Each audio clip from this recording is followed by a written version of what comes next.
আমাদের লাইফস্টাইলের একটা অঙ্গ হিসেবে আমরা বেছে নিই। তার কারণ কি, যোগ দিবস হবে, আমরা একদিন এসে যোগ করব, পরবর্তী সময় সেটা ভুলে যাব, তাহলে কিন্তু সেই যোগের যে পারপাস সেটা সার্ভ হবে না।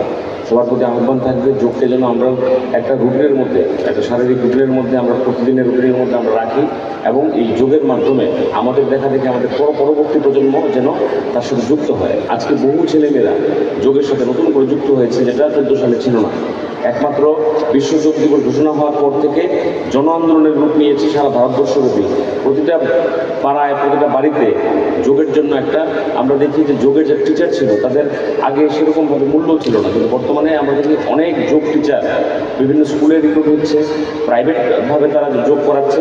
এটা একটা ভালো দিক, এটাকে আমরা যেন আরও বেশিভাবে আমরা যেন তার মানে সেটাকে সহযোগিতা করি। প্রতি ক্ষেত্রে জনপ্রতিনিধিদের গুরুত্ব অনেক অনেক বেশি এই ধরনের ক্ষেত্রে।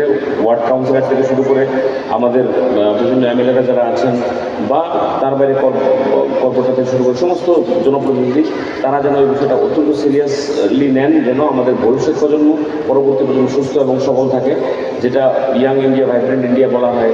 65% ভারতবর্ষের যে পপুলেশন, সেটা ইয়াং পপুলেশন, মানে 18 থেকে 40-এর মধ্যে। এই এইজ গ্রুপ যদি সুস্থ থাকে, তাহলে ভারতবর্ষকে উন্নয়নের চূড়ান্ত শিখরে পৌঁছানোর জন্য কেউ আটকাতে পারবে না। তাই যোগ দিবস সফল হোক, এবং আমরা আরও ভালোভাবে এই যোগ দিবস যেন আগামীবার উদযাপন করতে পারি এবং তৃণমূল স্তর পর্যন্ত সেটাকে নিয়ে যেতে পারি, এই আশা রেখে আমার সংক্ষিপ্ত আলোচনা এখানে রাখছি।